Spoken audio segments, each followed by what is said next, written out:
Baptist Church exists to win people to Christ and develop them into active disciples, equipping them to serve as ministers in the church, community, and around the world, leading them to worship God in spirit and in truth.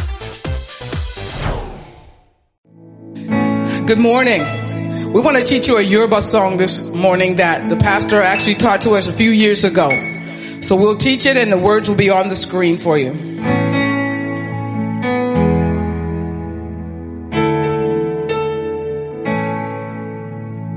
Iṣẹ́ Olúwa kò lè bàjẹ́ o. Iṣẹ́ Olúwa kò lè bàjẹ́ o. Iṣẹ́ Olúwa kò lè bàjẹ́ o. Iṣẹ́ Olúwa kò lè bàjẹ́ o. Kò lè bàjẹ́ o. Kò lè bàjẹ́ o. Kò lè bàjẹ́ o. Kò lè bàjẹ́ o. Iṣẹ́ Olúwa kò lè bàjẹ́ o. Ohun tá fìfẹ́ ṣe kò lè bàjẹ́ o. Ohun tá fìfẹ́ ṣe kò lè bàjẹ́ o. Kò lè bàjẹ́ o. Kò lè bàjẹ́ o. Kò lè bàjẹ́ o. Kò lè bàjẹ́ o. Iṣẹ́ Olúwa kò lè bàjẹ́ o. Iṣẹ́ Olúwa kò lè bàjẹ́ o. Iṣẹ́ Olúwa kò lè bàjẹ́ o.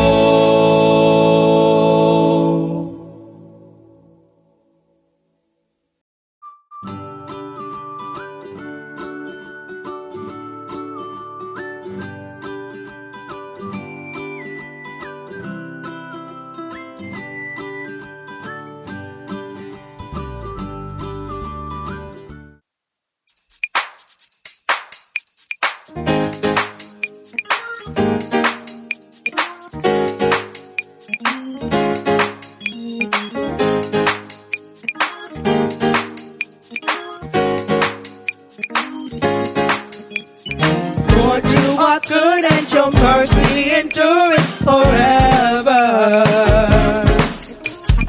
Lord, you are good and your mercy endureth forever. Lord, you are good and your mercy endureth forever. Lord, you are good and your mercy endureth forever.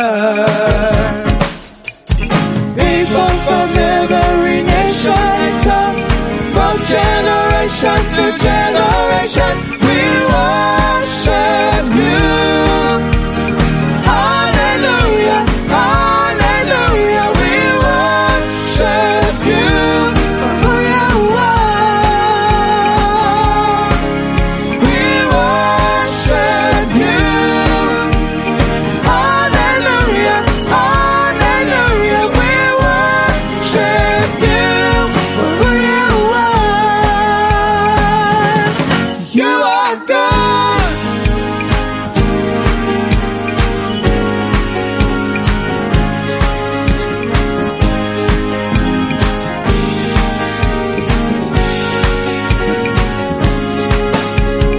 Lord, you are good and your mercy endureth forever.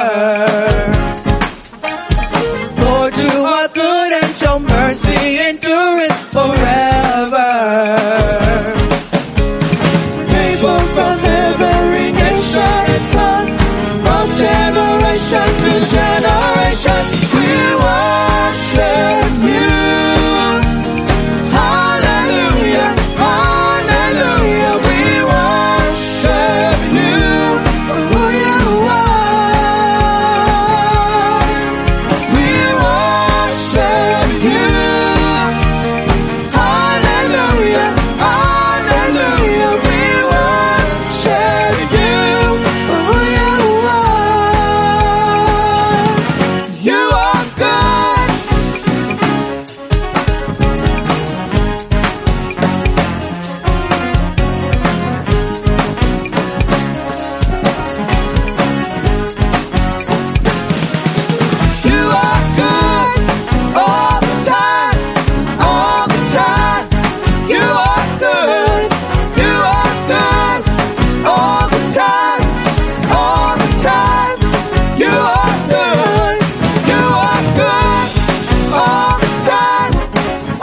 from every nation and tongue, from generation to generation, we worship you.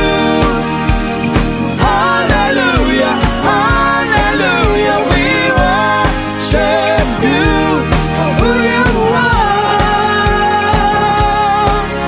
We worship you. Hallelujah, hallelujah, we worship you for who you are. For who you are. For who you are. You are good.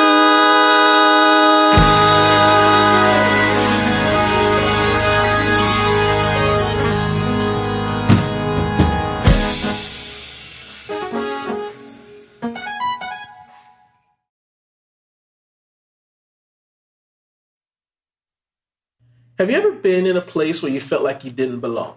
I know I have. It's usually when I get invited to a fancy dinner party. There's all this stuff I don't understand what I'm supposed to do. There's napkins. Are you supposed to put a napkin in your shirt, or do you put it on your lap? I start eating with the fork, and somebody's like, "You're using the wrong fork." It's like there were 3 of them, and I wasn't sure why they gave me 3. It's like, well, one's your regular fork, one is your salad fork, and then there's your oyster fork. Okay. And why do I have 2 knives? Well, one is your salad knife.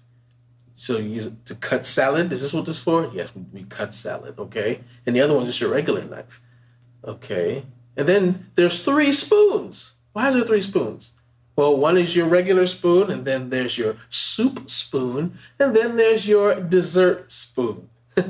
I don't belong here. I don't understand what's going on. I feel like, you know, Ariel, when she came out the water and she was trying to figure out all this stuff, she has the fork combing her hair. That's how I feel. I don't belong here. I don't know what I'm supposed to do with this stuff. And there's something about being in a place where you feel like you don't belong that just exposes you. You feel like your lack of knowledge is just being put on full display for everybody to see. It's not the greatest feeling. And we're going to talk about a character today in the Bible who felt exactly like that. He was invited to a place that he didn't belong. He was being shown a great kindness by the king of Israel. And my hope today is that you and I will never lose the wonder that we have been invited to the table of the king. And so this story, I think, is going to help us to see that. So if you have your Bibles, meet me in 2 Samuel chapter 9. And I have tagged this message, The Greatest Invitation. The Greatest Invitation. Now, you should read the story of David.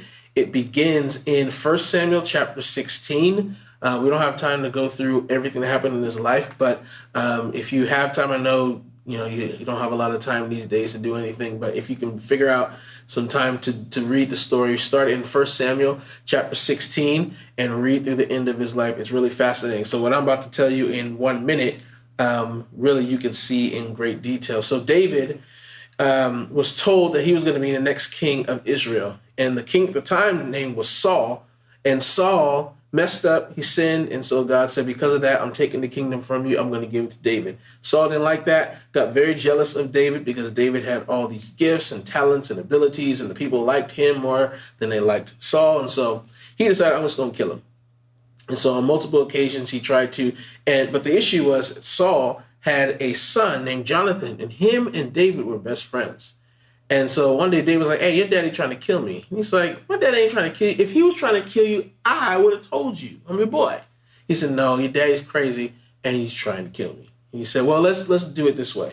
We're about to have dinner, and when we have the dinner, don't show up and just make up something and we'll see how he reacts to that. And so they came up with this whole little thing so that he could alert him whether or not it was true that Saul was trying to kill him. So at dinner that night, Saul said, hey, where's David? Because he saw his seat was empty. And he said, well, he's with his family in Bethlehem. They're, doing sacrifices, something like that. So Saul's like, oh, okay.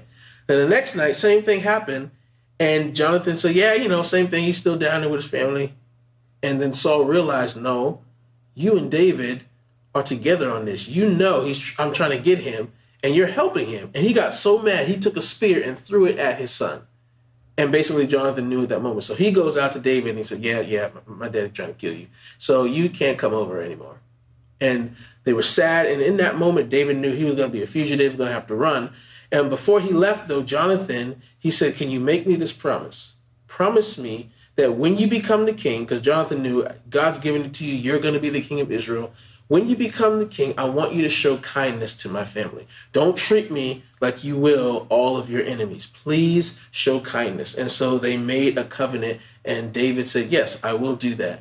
No matter what happens, I'm going to be committed to you and to your family, which is crazy because Saul was trying to kill him. Well, Jonathan and Saul tragically died in a battle not too long after that. And speed up the story, eventually David does become the king of Israel. And that's where we are today. David is the king. It's about 20 years after all of those incidents happened. And we are in chapter 9 of 2 Samuel.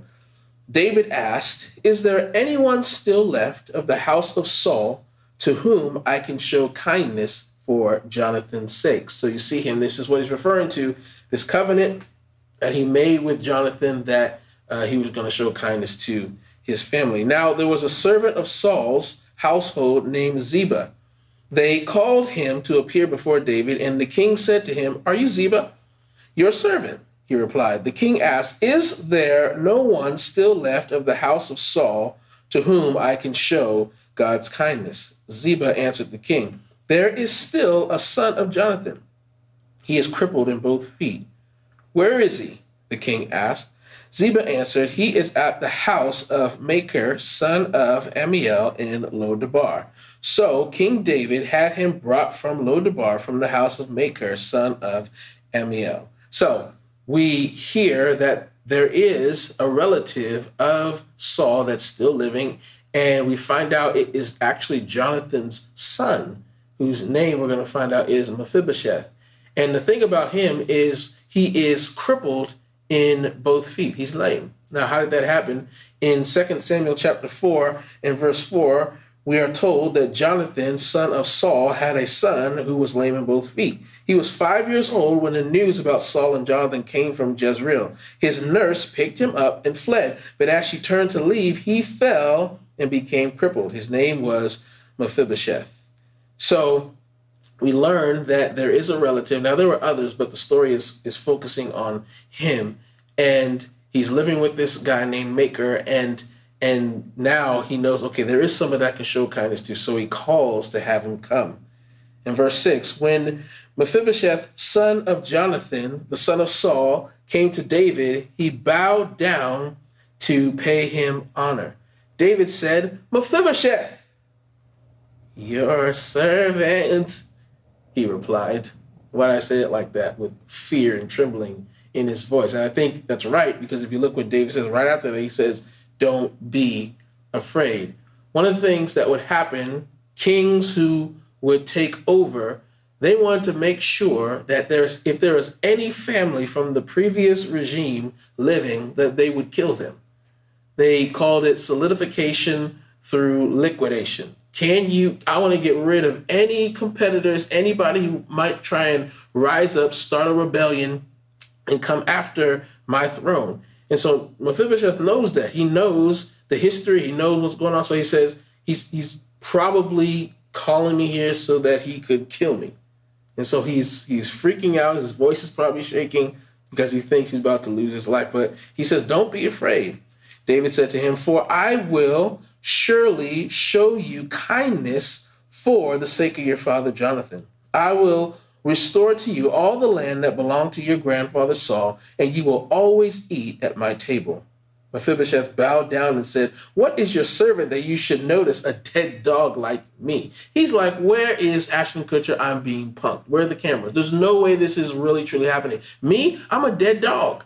Now, we like dogs. In those days, dogs were disgusting, evil. They ate garbage. They were looked at as being unclean. Nobody liked dogs. He's like, I'm not even a live dog. I'm a dead dog. What am I doing here? David continues. The king summoned Ziba, Saul's servant, and said to him, I have given your master's grandson everything that belonged to Saul and his family. Everything. You and your sons and your servants are to farm the land for him and bring in the crop so that your master's grandson may be provided for. So he gets servants now. He gets land. He gets an inheritance. He has servants now. And Mephibosheth, grandson of your master, will always eat at my table. And just in case you were wondering whether or not Ziba was able to do this, he said, now Ziba had 15 sons and 20 servants. They could get the job done. Verse 11, then Ziba said to the king, your servant will do whatever my lord the king commands his servant to do. So Mephibosheth ate at David's table like one of the king's sons. Imagine, you've been renting a room. Maybe not even renting, you just staying there because you ain't got no money.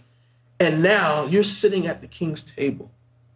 Verse 12, Mephibosheth had a young son named Micah, and all the members of Ziba's household were servants of Mephibosheth. And Mephibosheth lived in Jerusalem because he always ate at the king's table, and he was crippled in both feet.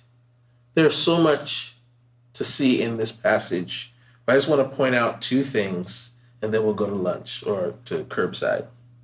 Two things. In this text, we see a picture of God's covenant love. We see a picture of God's covenant love. In the Bible, a covenant is an agreement, a promise made between two people.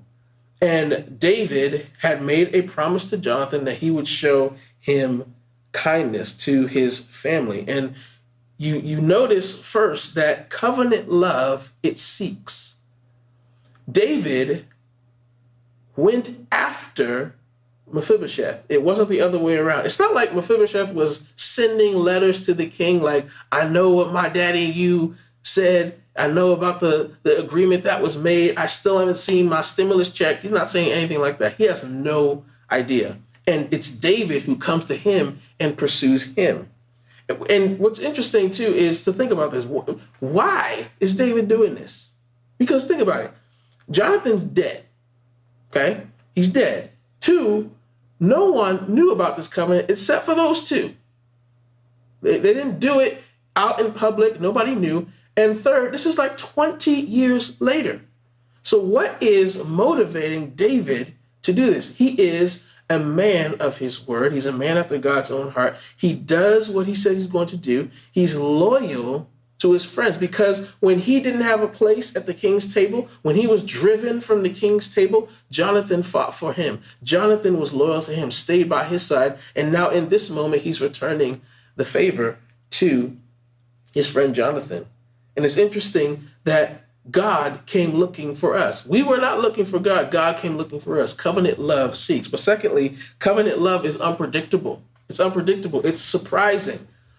Mephibosheth he is blown away. The last thing he thought he was going to do on that day is be in the palace of King David. It's unpredictable. When you are in a covenant community, it's marked by spontaneous acts of love.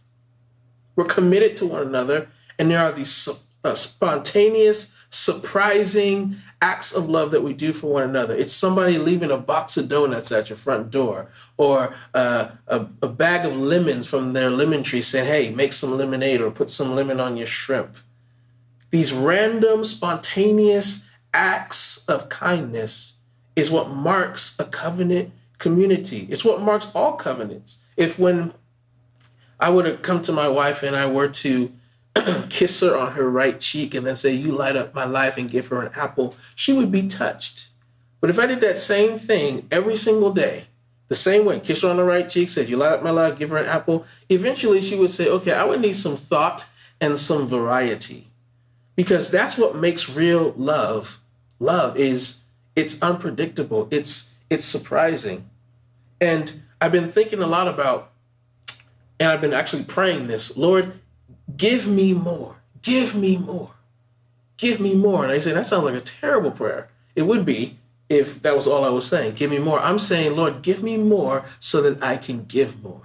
A lot of people ask God to give them more so that they can keep it.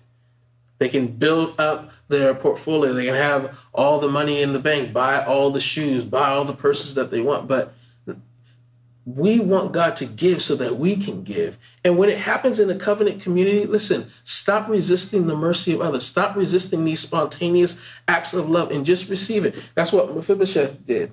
So David, he extended this covenant love to Mephibosheth. But why? Why did he do that?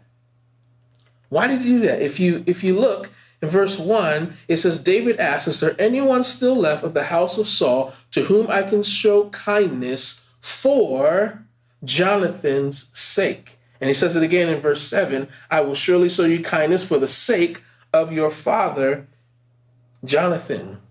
When David looked at that crippled boy, he didn't see the crippled boy. He saw Jonathan. He saw his friend. He saw the one he had made a covenant with. And when God, when he looks at you and when he looks at me, if we are in Christ, he doesn't see us. He sees his son. And all those who are in the son, they receive the covenant love of God. Those who are outside the son, they are enemies of God and they receive his wrath. Listen to Ephesians 1:5. He predestined us for adoption to sonship through Jesus Christ in accordance with his pleasure and will, to the praise of his glorious grace, which he has freely given us in the one that he loves. This all happens because we are in the Son. So God's covenant love is pictured in this story. And there's so much more to say, but we'll leave it there. But here's the second thing. It is in this text, we see a picture of our pitiful condition. Our pitiful condition. Where was Mephibosheth when all this went down? He was staying in somebody's house.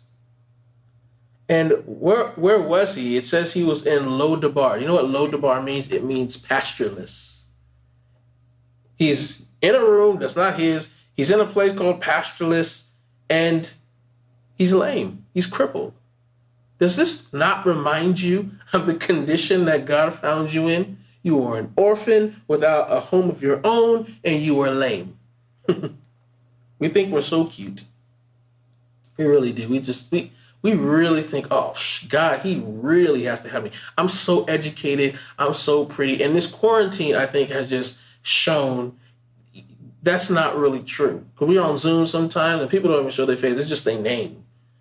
And you say, hey, are you there? Yeah, I'm here. But come on, we want to see your face. No. I got quarantine hair, quarantine face, quarantine neck, quarantine body. I don't want you to see me, but I'm here. It's just give him a voice. And we just think that we're just so pretty. But this quarantine, I think, has shown us that really when things go bad, we see really how powerless we are. We're being destroyed by a virus that we can't even see. And in this story, we see that Mephibosheth was not someone that anybody would think was impressive by any stretch of the imagination. It reminds me of what Jesus said to the church in Revelation chapter 3. They thought because they were rich that they just were the best thing since sliced cheesecake. And Jesus said to them, he said, you don't realize that you're pitiful, poor, blind, and naked. I mean, that's crazy that you think you're all that, but you're really pitiful, poor, blind, and naked. That was their condition, really, before God. And that's before God found us. That was our condition. And what's so awesome about this story that I love coming back to over and over is the fact that what was it that David invited Mephibosheth to? He invited him to his table. His table. Not just to his house. Not just to his front porch. He invited him to his table. One writer says to dine at the king's table is an honor. It is to enjoy the favor, protection, prosperity, and power of the king. In Revelation 3:20, Jesus says, behold, I stand at the door and knock. If anyone hears my voice and opens the door, I will come in, and the old King James said, and sup with him. and he with me. I will have dinner with him. That's the picture. Jesus coming to us and saying, I want to have fellowship with you. I want to eat with you. You see it in the scriptures. It's happening all the time that Jesus is accused. He's always eating with sinners. And they didn't like that. That Jesus enjoys spending time with sinners. And Mephibosheth, he had an invitation to the king's table, the best food he's ever had, the choicest foods, a huge buffet. I just picture this huge buffet. I love buffets. I think they are awesome. I know some of you don't like buffets. You think they're horrible and disgusting and dangerous. Look, the Lord rebuke you. They are awesome places. Yes, it is a gamble sometimes to go to a buffet, but it's a gamble to go almost to any restaurant. And I really love them. There was one in Petaluma that I absolutely loved. I remember to go there, get calamari, sushi. I know, bad idea. But I remember going with my buddy Art, and we had been there a bunch of times, so we chowing down, eating calamari, got the sushi going hard, and then I started feeling like, as Reggie said, something's not right. I just felt weird. And so let me go to the bathroom. Went to the bathroom, just threw up. So I came out the bathroom, and Art's sitting there, he's eating. He's like, hey, you all right? You good? I was sitting there, I just threw up. He said, oh, okay, I'm done. Pushed everything back. We left. We never came back, and that place went out of business. I don't know if that was why, but we never went back. But I love buffets, and I don't care. I love them. And I just picture Mephibosheth is in front of this huge buffet, this huge banquet, and the best foods he's ever had. And he's at the table of the king, and he's lame, and he's just like one of David's sons. This is a great privilege.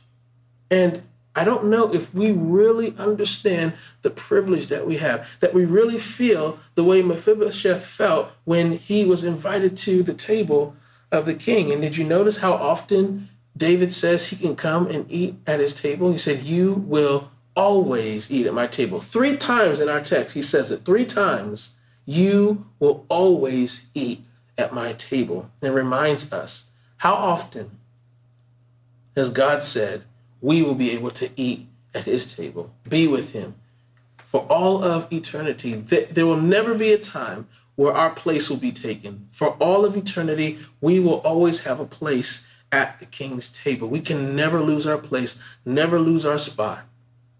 Again, so much to look in here. Just one more thing, just as I'm thinking about it, is you notice when they asked about is there anybody that he can show kindness to? Ziba's like, yeah, he has a crippled son. And David, when he meets him, he doesn't just say, well, you're Jonathan's son. He calls him by name. The king knew his name. I'm sure he's saying, how did you know my name? Man, God, he calls us by name. He doesn't just say, hey, lame boy, crippled one, come. He calls us by name and brings us to the table. But here's the last thing to think about and consider. How did Mephibosheth get to the table? He was carried. He had to have been carried. You know, Jesus tells a parable of a shepherd who leaves 99 to go find one that has wandered away. And we all know we're the one. But you remember what Jesus said the shepherd did? When he finds that one, he puts it on his shoulders and he carries him back home and throws a party where there's what? Feasting. Again, Jesus likes to eat. He likes feasting. He likes to dine. And I don't know if you've ever really truly considered that to sit at the table of the Lord, to eat and have fellowship with him, you're lame. How did you get there? You were carried.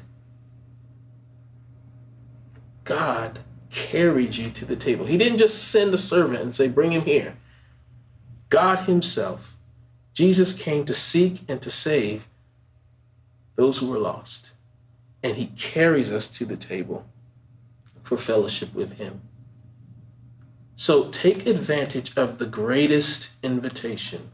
Again, my hope in this sermon is that you would fall in love and afresh feel God's love for you, but to know, remembering that it's not for your sake, it is for the sake of his son that he shows you kindness. Take advantage of the greatest invitation ever given. We're going to sing a song now that is based off of this particular passage. And when this passage, years ago, reading it and hearing this song, it ministered to me in such a powerful way. And I often come back to it, especially when I feel like I'm losing the wonder of the fact that I've been carried to the table to have fellowship with the King of the universe. May we never lose our wonder. May we always stand in awe that we crippled, lame, pitiful, poor, blind people get to sit at the table of the Lord.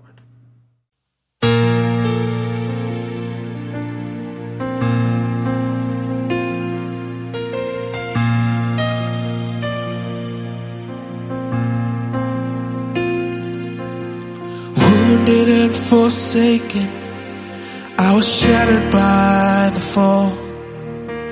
Broken and forgotten, feeling lost and all alone. Summoned by the King to the Master's courts, lifted by the Savior and cradled in his arms. Carried to the table, seated where I don't belong. I was carried to the table, swept away by his love.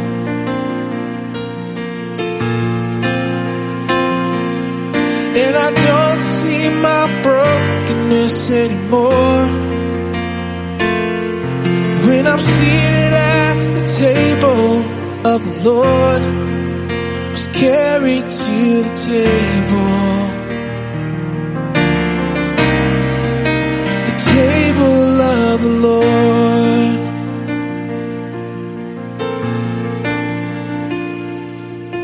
Fighting thoughts of fear, wondering why you call my name. Am I good enough to share this cup? This world has left me lame. Even in my weakness, Savior called my name. And in his holy presence, I'm healed and unashamed. As I'm carried to the table,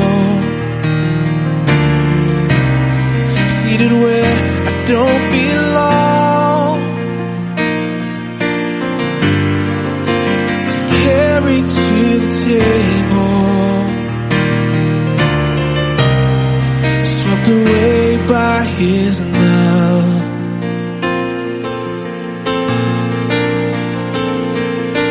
And I don't see my brokenness anymore when I'm seated at the table of the Lord. Is carried to the table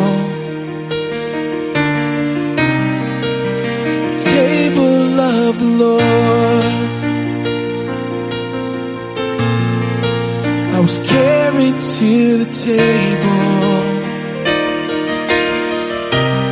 seated where I don't belong. Was carried to the table, swept away by his love.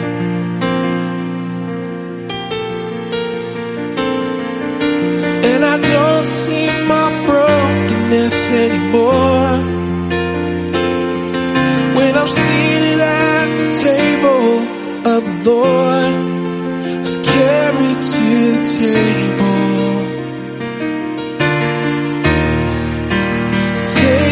of the Lord.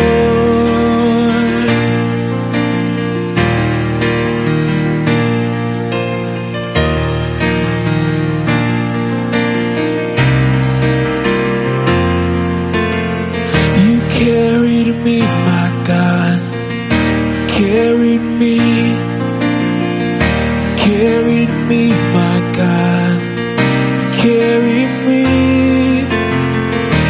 carried me, my God. You carried me. You carried me, my God. You carried me. You carried me, my God. You carried